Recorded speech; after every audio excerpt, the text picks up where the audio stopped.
I'm Melonie Parker, Google's Chief Diversity Officer. Thank you for joining us for Equity Talks, part of our equity learner journey to more deeply examine and understand social injustice through dialogue.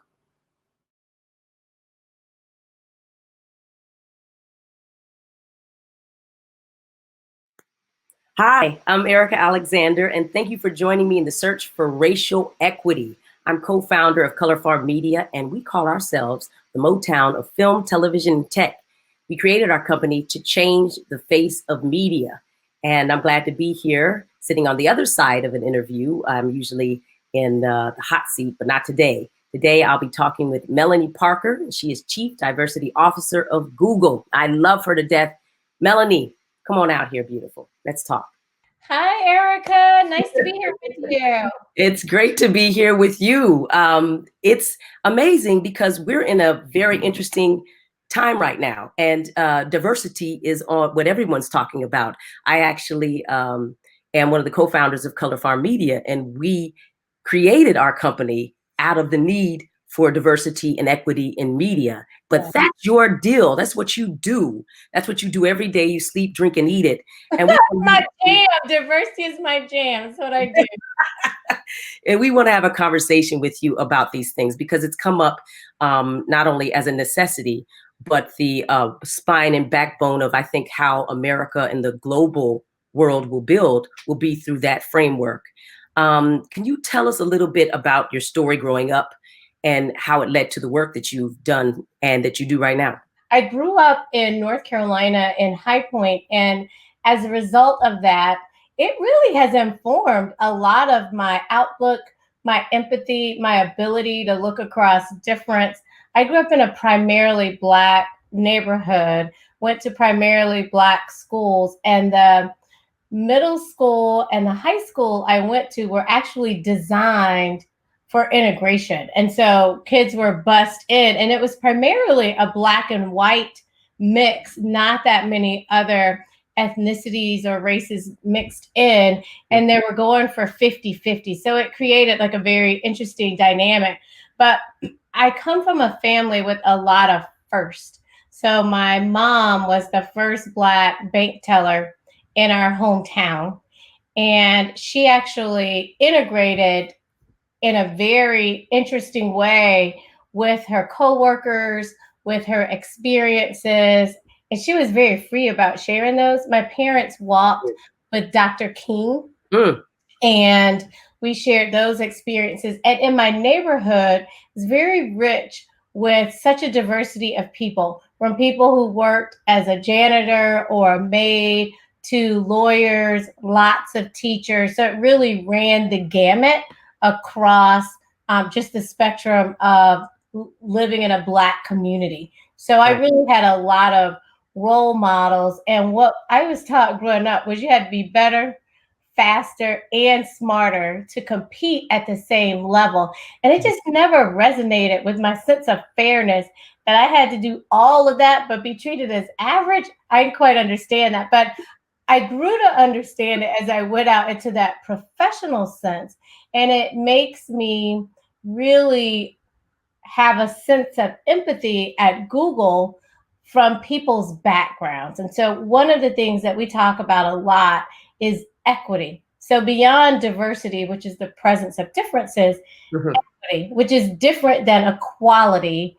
And so we need equitable strategies to make sure that people who have experiences below the average, we're doing something different or targeted to make sure that we can get to parity. Where if I apply the equal approach, I'm going to have marginal results because the people who start below average, they're not going to get enough of an uplift to get to parity.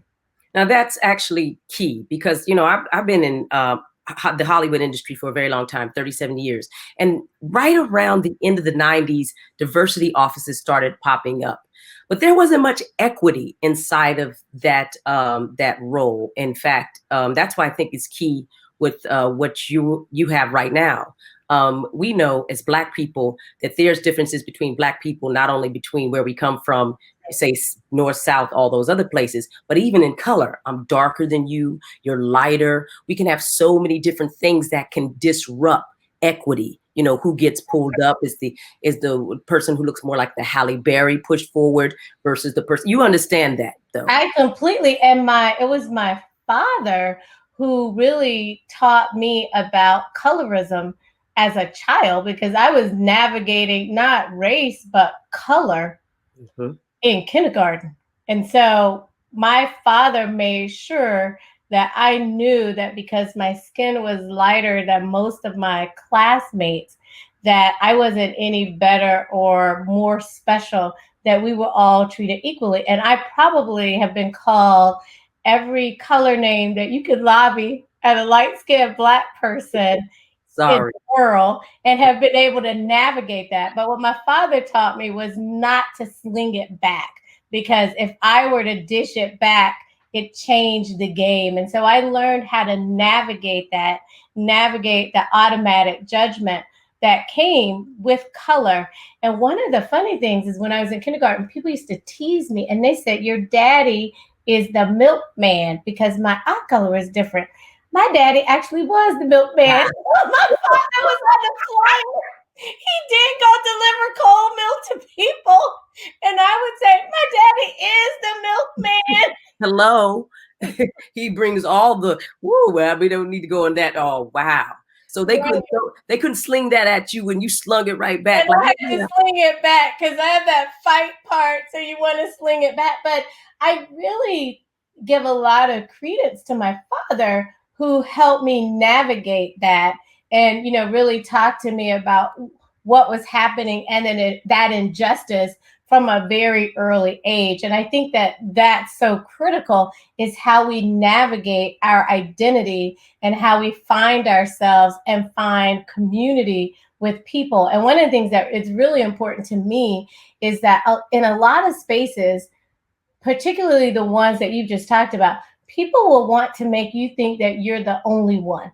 And that because you're the only one, you're the special one, you're the one that made it. But it's a fallacy, because we come with people and we never, ever come alone. We come with people who've gone before us, people who are beside us, people who are going to come behind us. And we always have to know we come with people, we come with community. So we're going to show up differently because we don't come alone. And we're not going to buy into that fallacy that exists to really disrupt and to bring us apart. So then we can talk about a little bit what is belonging. Yes. So, you can first let us know what that means to you. The idea and the focus of belonging we'll talk about overall, but what does that mean to belong? You know what it really means to me, I talk about a lot that to be invited to the table is not the same as being welcomed at the table. So I've been at tables where I was invited, but I really knew I wasn't welcome at that table. And I knew because of how people responded when I sat at the table. I knew because when I went to give input or to speak, that people didn't really want to hear from me. They wanted me to know the place that I had. And the thing about belonging, I've been studying it with John Powell, who leads the Institute of Belonging and Othering at Berkeley. And what John's work says is that we all have a primal fear that we need to be connected. And it's that fear of needing to be connected, needing to really belong, that causes us to associate with people who are least risk. Well, who's least risk? People who are least risk are people who are more like us.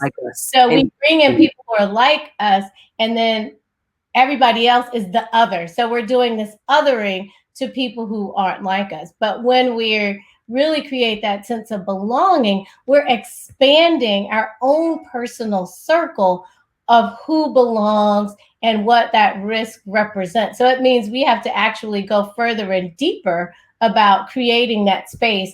And for me, it doesn't take anything away from me as a person to make sure that people feel comfortable with who I am, that I can open those spaces. If it did, I wouldn't do it, but I'm happy to engage in a conversation and to be the person that opens the dialogue, to ask a question, to be a little bit vulnerable, to create that space where we could connect a little bit deeper.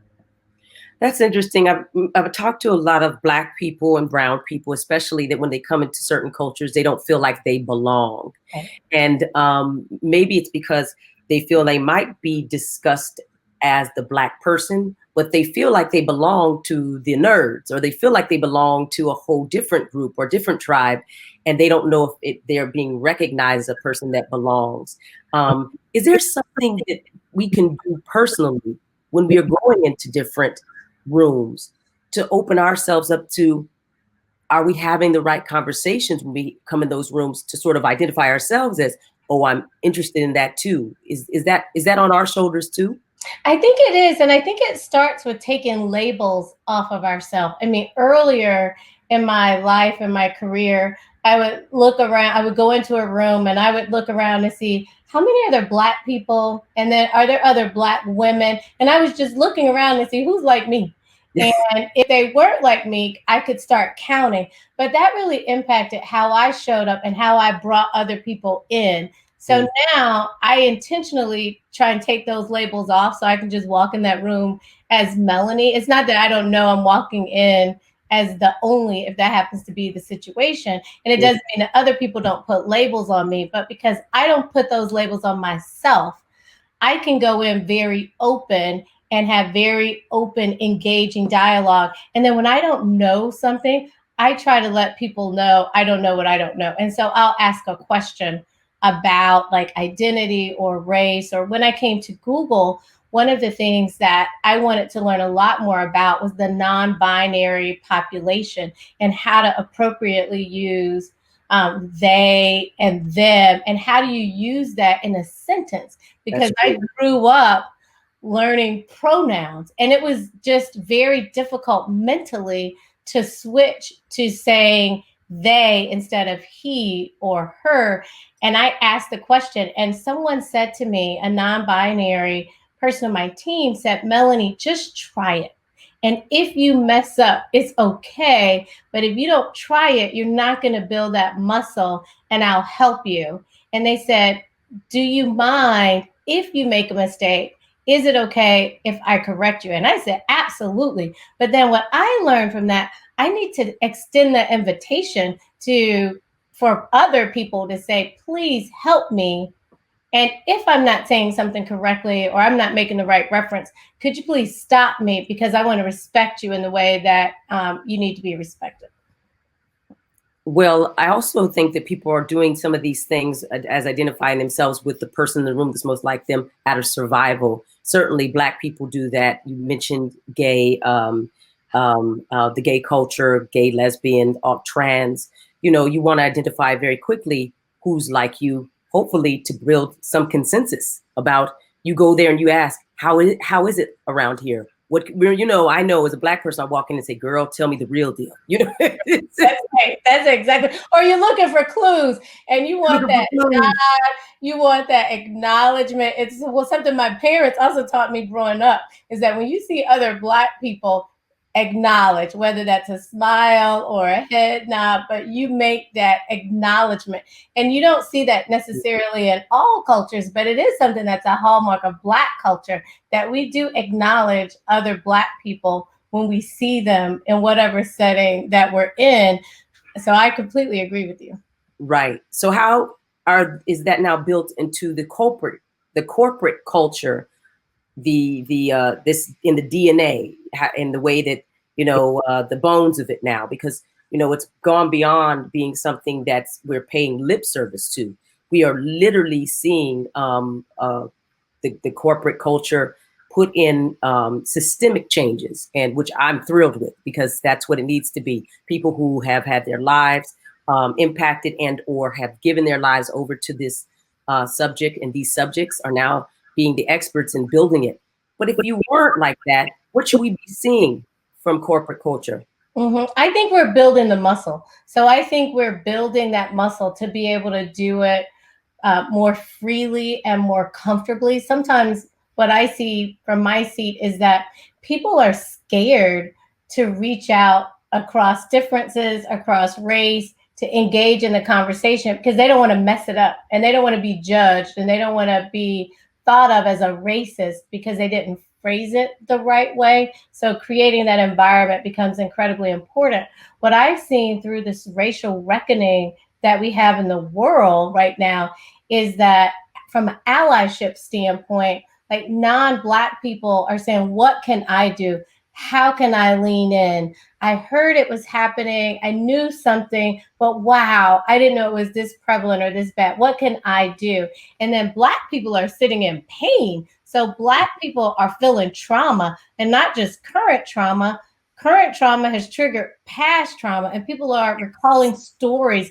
Me personally, I'm recalling things that happened to me that I long forgot about. So you do have this juxtaposition of people leaning in, wanting to help, wanting to know more. And then you have a people that are set and grounded in pain, needing to move forward. And so allies have to allow people who are feeling trauma and people who are in pain some space to move through just the stages of pain, which when we talk to John Powell, he talks about that as context setting. So people move from pain into context, and they're looking forwards and they're looking backwards, and then they're going into planning. Like, what does that future look like? And it's only when they go through 4 phases that they're able to move back and forth and make sense of it.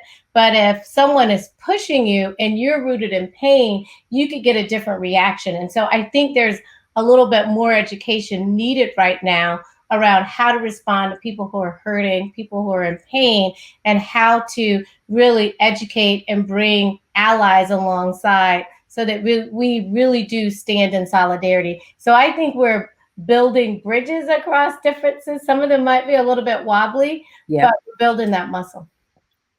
Well, I have a question, because often when these programs or these types of things are offered inside of corporations, the people who are given it or expected to take it will be the so-called group involved, so the marginalized group. But to me, if we're going off of what James Baldwin says, where he says the people probably most in pain are the people who have been steeped in this type of ideology and don't even realize it.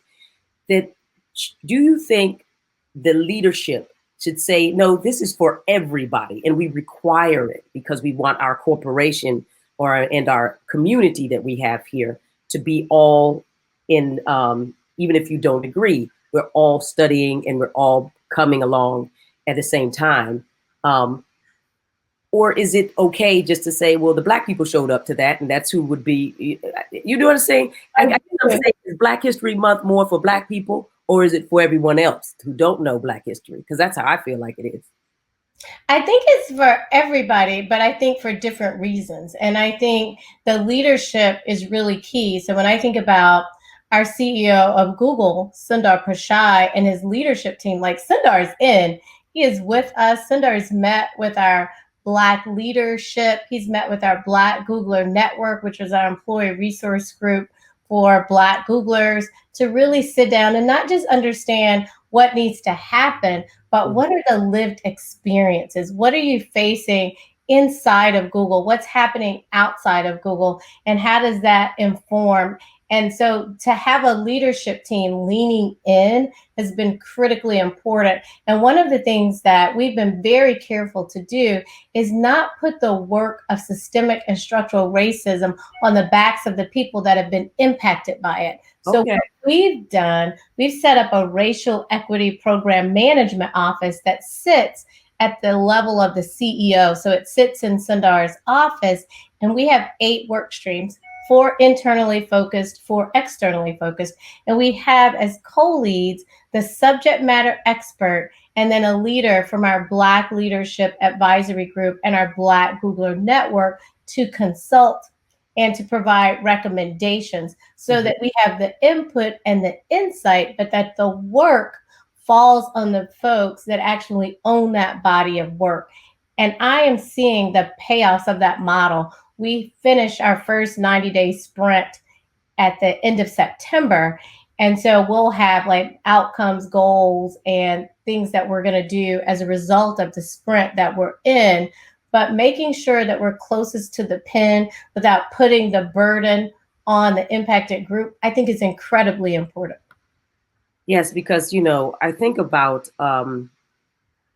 if I were disabled and an engineer who worked at Google, and there was a workshop being done that could help people understand more some of the things that I might challenges I have, or even things that would factor in as pluses in my life. I Mhm. would certainly love for the whole body of the place that place I live and work in to understand that, and then be able to sort of have those conversations outside of myself, as Yeah. opposed to being the delivery system, which I think is wonderful. One of the things we talk about, because we talk about diversity, black, white, obviously that's a thing, genderism, all that, but ageism. I got to talk about that a little bit, because my mother, Sammy Alexander, both my parents were orphans. And so she spent a long time trying to get her degree.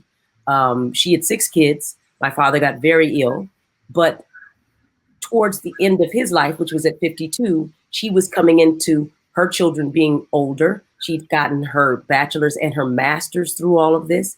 But by the time she was able to go work, which was around 50, no one wanted her. I think it broke her heart. Now, she had been working her whole life, whether it was Head Start, all those things, but not as a career. She thought, now I have what I need, and I'll show my resume, and they'll hire me as an administrator somewhere. And it didn't happen for her. And I saw her get more and more demoralized, and then just stop going out altogether. And that's very young for anybody to give up, but that's real. Can we speak to that a little bit? Because it matters, I think, as we get older, that we have more compassion and understand that just because you're older doesn't mean that you're disposable. I completely agree. And one of the employee resource groups that we have at Google is called Greyglers. Our Greyglers group is making sure that we provide community for people of senior age. And they're doing incredible work, and they're keeping this a very present conversation. And in our recruiting processes, we do focus on making sure we're pulling people from all streams of life. And something else that you pointed to, Erika, which is that career change. At some point, people want to change paths, and they want to use the experiences that they've had to date to do that. And that becomes really important as well. And so we are richer because of the multiple identities and the multiple lines of difference that are present. And one of the things we're talking about at Google is culture add, not culture fit. So what do we need to add to our culture to be a richer, more robust, more strategic, more innovative? What do we add? Not just how do you fit in, but how do you add to? And I think that's a significant shift in our workforce and how people belong and how we recruit and bring people in to the degree you're talking about. We look at that across not just age, but other forms of identity in terms of veteran status, people with disabilities. That informs our work in products. So we have a huge initiative around product inclusion because we want to make sure that our products work for everyone. So we have a group led by Annie DeBaptiste, really focused on something called product inclusion to make sure that it works across all these identities, or even when you're listening to your Google Home, that the voice that is picking up understands accents or dialect, and that you can be easily understood as well. And so that design with an inclusive lens becomes really important because we build for everyone. So we have to consider all of that to be successful and to really reach all of our users. Absolutely. Because I really did have a real sort of thrill when I went to I went to some business, and there were older people there in positions that usually young people have. And I was thrilled because it gave a sense and a source of groundedness that I didn't realize had been, well, I knew had been absent, especially inside of the industry, Hollywood. But I realized that we were cheating ourselves out of that too. Right. That person did have life experiences, and just them being there made me feel calmer. Like, I can get through this. Look at, it's like we need to see ourselves reflected in age as well. That's right. And that's what people are looking for. People want to be seen, they want to be heard, supported, and valued for who they are as that individual. And the respect that we have at Google is really frames our values. And so we're looking at respect for our user, respect for the opportunity, and also respect for each other. And so just that common framework and that platform allows us to navigate across differences, but also polarities can exist as long as we engage with respect. And that becomes really important and foundational to the culture that we operate in as well, because we recognize that there can be in groups and out groups, and Yep. how we help people navigate that. And what I often tell people is, you don't have to run to my organization to make that difference. I really need people to lead from their seat. I think of myself as the chief steward, not just the chief diversity officer, but we're all owners of the culture that we need to co-curate to make sure that everyone feels like they're welcomed in, and that everyone, whether it's age or sexual identity or race or gender or other lines of difference, feel included. So here we are now. You know what's gone on the past few days in Wisconsin. We see more troubling videos and a world on fire. Race is at the top of everyone's mind. And here we are. And how can we seize this moment? How can we translate it into a longer impact? I agree. First, I have to tell you, I will not watch another video of a Black man or a Black woman being murdered. I think to, put that out there, just really, one, it is heartbreaking, but it creates trauma over and over again. I've had so many people, including on my own team, reaching out to me saying, Melonie, after looking at that video, I'm just in such a bad place. I can't operate this way. I can't continue to do this. I need to take a step back. So, one, I think these images are keeping the story alive, but I think there is this balance and this nuance about we're watching someone lose their life, we're watching murder. And so, I don't know, with the way it's become so commonplace, if we're actually disrespecting life and what's really happening. I find it such a shock to my system to watch it. And so I just have a very passionate response to making that so present, so that we're disrespecting the individual, disrespecting the family. But what does that mean for companies? What does that mean for Google? That means that we really have to ensure that we're breaking the cycles of racism. And that's both systemic, based on things that have persisted, but it's also structural. So what are the structures and the framework that have underpinned racism that we might not be aware of, that we need to go back and find the root cause? And this is where we use data. So data powers and informs what we do, so that we understand where do we go and what do we look at to make sure that we're actually deconstructing and disabling systems and structures that don't lead to the same outcomes for everybody. I mean, our goal is that we treat everybody fairly. We want everybody to come in and have the same experience and have access and opportunity to the same career as anybody else. So we have to make sure that we are finding what are those systems or those structures or any roadblocks or derailers that might be preventing that. So that's what my team is working really hard to do with our leadership team, who has really put a stake in the ground about the type of culture and the type of company that we are and that will continue to be. And I think that's important. And that's where we have to link arms with other companies, because we all have that same goal, but we also have to link arms with school systems, with community organizations, because it's a collective system. And one of the things that has been most striking to me is that companies are playing a role in history that they've never had to before, because some of the other structures are weakened or crumbling or not there anymore. So people are looking for a level of social justice and social movement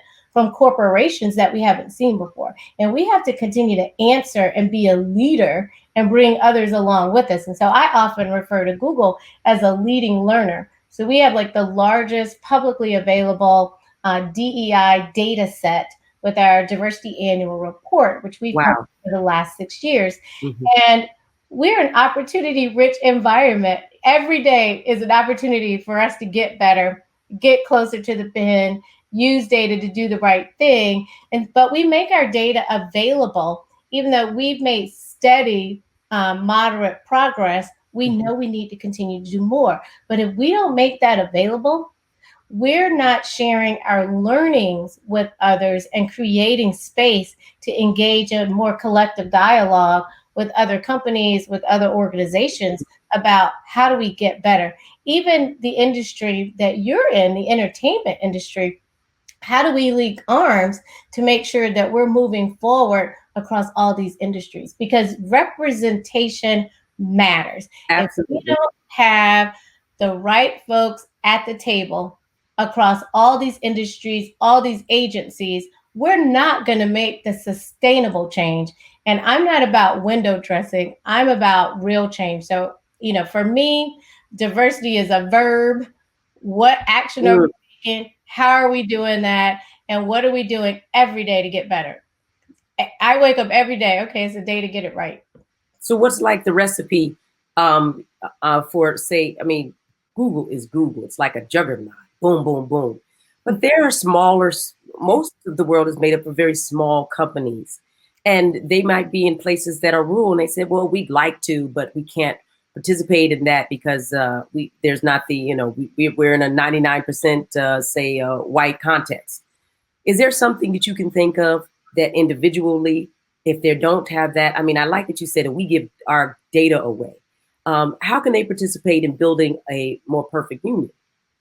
I think it's actually quite simple. So I'm a fan of operationalizing diversity. And I actually think smaller companies have an even greater advantage because they can be very nimble and flexible with their structures to accommodate others. So if you're a startup and you're just getting started with hiring your workforce, what a perfect time to think about representation, where you're drawing talent from, not hiring people who are just like you as the founder, but making sure you're looking at what do you need to add. And that's where innovation comes from, is having a mix of voices at the table. How do we solve hard problems? We get a representative mix of people that reflect society so we can actually have better solutions, better ideas, and we get closer to what clients want, what customers want, what products are needed, because we have the right representation there. So I think it's a myth to say we can't find people.